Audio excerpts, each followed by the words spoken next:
سبيل الدموع سبيل مريح تنهد يا صاحي كي تستريح. السلام عليكم ورحمة الله وبركاته.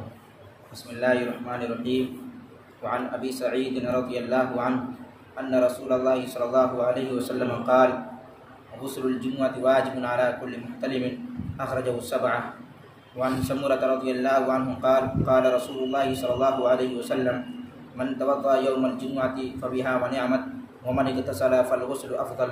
رواه الخمسة وحسنه الترمذي.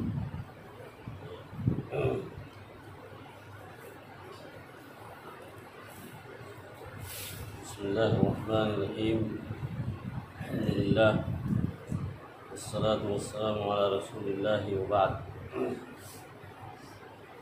آپ حضرات نے دو حدیثیں سماعت فرمائی ہے. پہلی حدیث حضرت ابو سعید خدری رضی اللہ تعالیٰ عنہ کی ہے. رسول اللہ صلی اللہ علیہ وسلم فرماتے ہیں کہ جمعہ کا غسل کرنا واجب ہے ہر اس آدمی پہ جو بالغ ہو چکا ہے.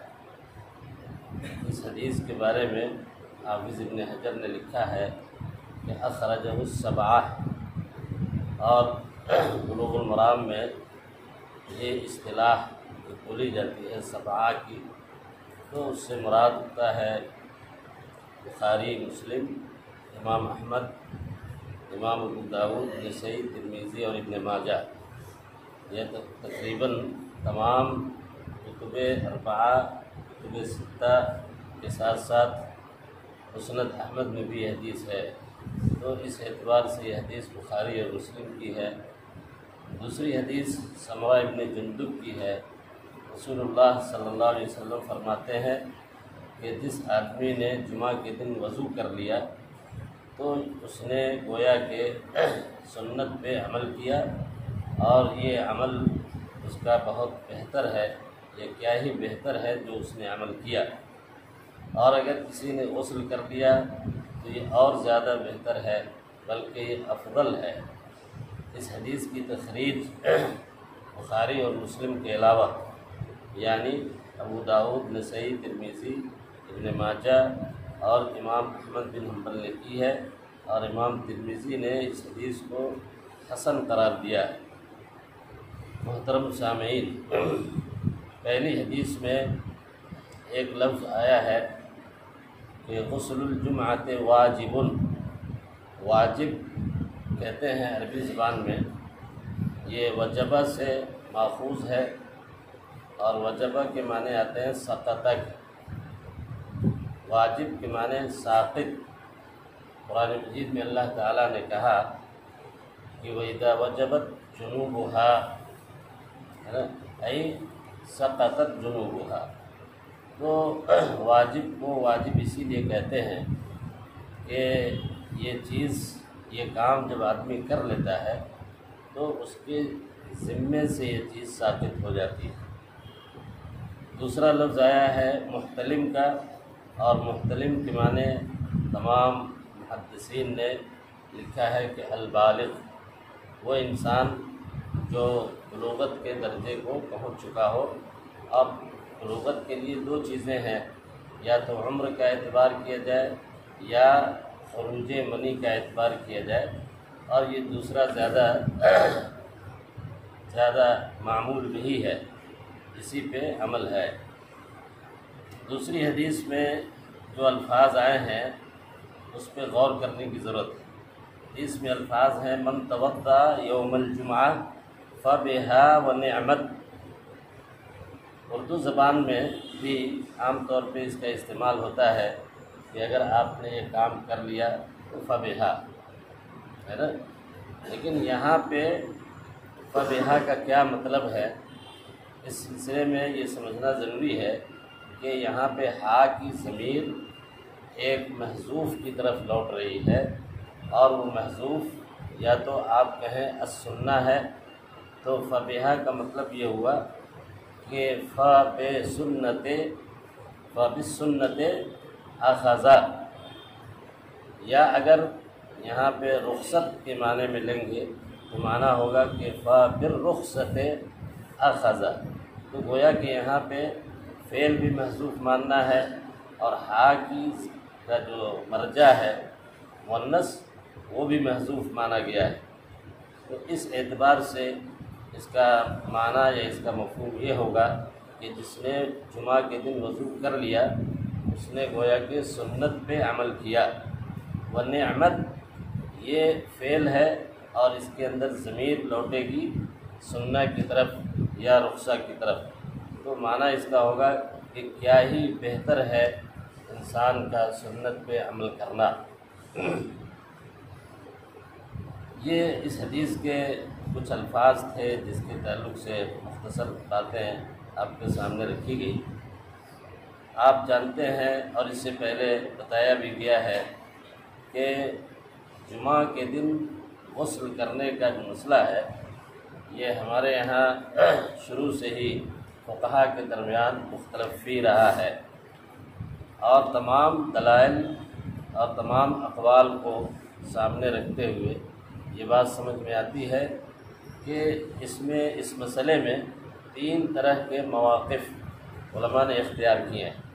پہلا موقف یہ ہے کہ جمعہ کا غسل واجب اور ضروری ہے، واجب بمعنی فرض، یعنی اگر کوئی اس غسل کو نہیں کرے گا تو وہ گنہگار ہوگا، اس لیے کہ واجب کی جو تعریف فقہا نے کی ہے شرعی طور پہ اس میں یہ لکھا ہے کہ الواجب، واجب کہتے ہیں کہ ما یثاب فاعلہ ویعاقب تارکہ، جس کے کرنے والے کو ثواب ملے گا اور چھوڑنے والے کو سزا ملے گی۔ یہ واجب کی تعریف فقہا نے عام طور پہ کی ہے۔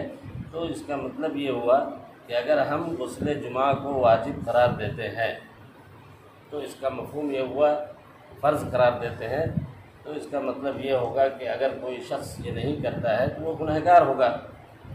یہ موقف امام داؤد ظاہری اور ان کے جو متبعین ہیں جو ظاہریہ کہلاتے ہیں ان لوگوں کا ہے، اور ان کی دلیل یہی حدیث ہے ابو سعید خدری رضی اللہ تعالیٰ عنہ کی، اور یہ حدیث بہت واضح ہے۔ دوسرا موقف جمہور علماء کا ہے، جس میں ائمہ اربعہ بھی داخل ہیں، امام ابو حنیفہ، امام شافعی، امام مالک اور امام احمد بن حنبل کے علاوہ متعدد محدثین علماء میں نے بھی اسی موقف کو اختیار کیا ہے کہ غسل جمعہ یہ مستحب ہے، اس کو استحباب کا درجہ حاصل ہے۔ ان کی دلیل یہ نیچے والی جو حدیث ابھی آپ نے سنی سمرہ ابن جندب کی حدیث، جس میں یہ کہا گیا کہ اگر کسی نے وضو کر لیا تو بہتر ہے اس نے گویا کہ سنت پہ عمل کر لیا یا رخصت پہ عمل کر لیا، اور اگر غسل کر لیا تو یہ زیادہ بہتر ہے۔ اس حدیث کا جو مفہوم ہے وہ واضح ہے کہ غسل جمعہ یہ ضروری نہیں ہے، بلکہ یہ افضلیت کے درجے میں ہے، اور اسی بنیاد پہ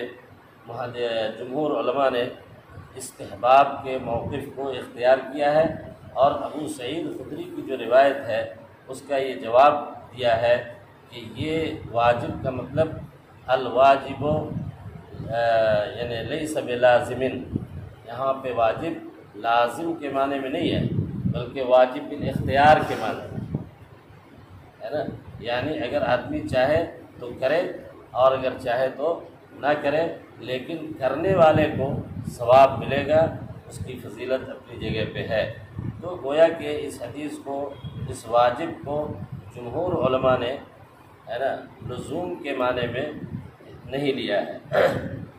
ایک تیسرا موقف بھی ہے اس مسئلے میں، اور اس موقف کو شیخ الاسلام امام ابن تیمیہ رحمۃ اللہ علیہ نے اپنی کتاب میں فتاویٰ میں ایک جگہ لکھا ہے۔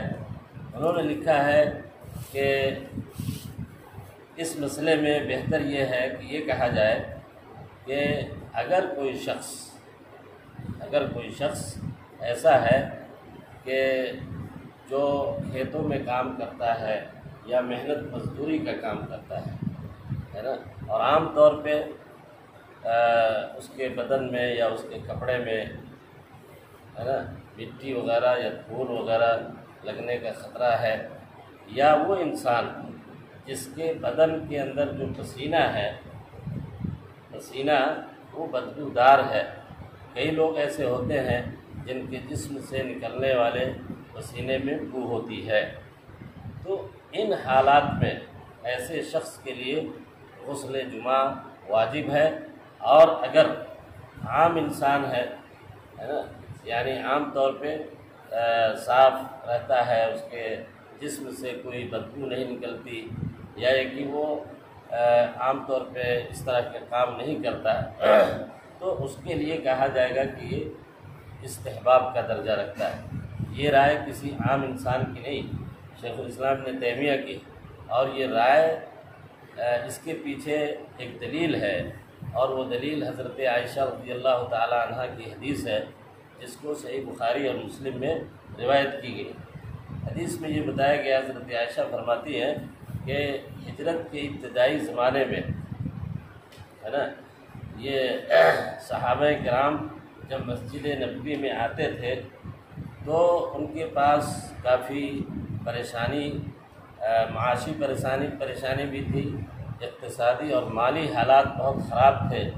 لوگوں کے پاس کپڑے نہیں ہوا کرتے تھے، ایک دو کپڑے بڑی مشکل سے دستیاب تھے، اور وہ کپڑے بھی عام طور پہ موٹے ہوتے تھے اور اون کے بنے ہوئے ہوتے۔ تو گرمی کے زمانے میں جب یہ لوگ مسجد آتے تھے جمعہ کی نماز پڑھنے کے لیے، اور مسجد جب بھر جاتی تھی ہے نا، تو گرمی کی وجہ سے کپڑے میں پسینہ نکل کر کے اس سے ایک بدبو ہوتی تھی، اور لوگوں کو اس سے تکلیف ہوتی تھی۔ اور ظاہر ہے کہ مسجد میں اگر آدمی صفائی کا اہتمام کر کے نہیں آئے تو فرشتے بھی اس سے تکلیف محسوس کرتے ہیں۔ ان چیزوں کو سامنے رکھتے ہوئے ایک بار نبی کریم صلی اللہ علیہ وسلم نے یہ فرمایا تھا کہ کاش بہتر ہوتا کہ آپ لوگ جمعہ کی نماز میں آنے سے پہلے غسل کر لیتے۔ اس صحیح حدیث کو سامنے رکھتے ہوئے شیخ الاسلام ابن تیمیہ نے اس موقف کو اختیار کیا کہ عام حالات میں غسل جمعہ تو واجب نہیں ہے، لیکن بعض خصوصی حالات میں اور اس طرح کے افراد کے لیے ہے نا، یہ غسل جو ہے نا ضروری ہے اور واجب ہے۔ اس موقف کو بھی بعض علماء نے اختیار کیا ہے، لیکن عام طور پہ جس پہ عمل ہے وہ یہ کہ غسل جمعہ کا درجہ استحباب کا ہے، فضیلت کا ہے، اور اس کا کرنا زیادہ افضل ہے۔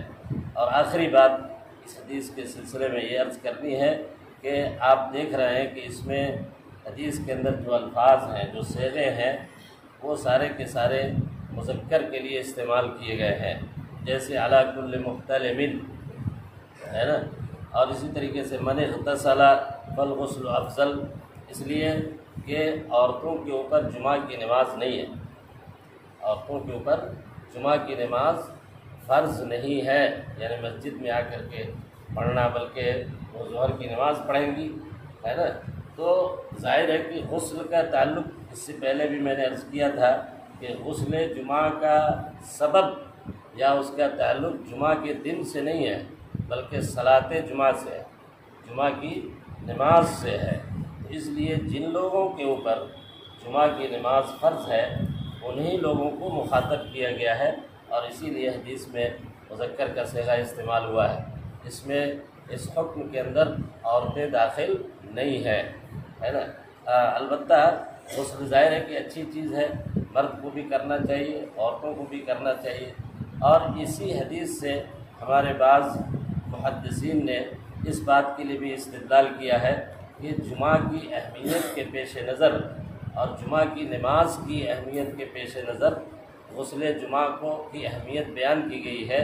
اس پہ قیاس کرتے ہوئے ایسے تمام مقامات یا ایسی تمام جگہیں جہاں پہ لوگ جمع ہوتے ہوں، جیسے عید کی نماز ہے یا اور کوئی نماز ہے، یا آپ اس میں کہہ لیجیے کہ کوئی دینی اجتماع ہو، تو ایسے مواقع پہ بھی اس بات کا خیال رکھنا چاہیے کہ انسان کو جب وہ مجلس میں حاضر ہو تو اس کا خیال رکھے کہ وہ صاف ستھرا ہو، اس کے بدن میں کوئی نجاست نہیں لگی ہو اور اس کے جسم سے کوئی بدبو یا اس طرح کی کوئی چیز نکل نہیں رہی ہو، تاکہ اس سے لوگوں کو تکلیف نہ ہو اور فرشتے بھی اس سے کراہت محسوس نہ کر سکیں۔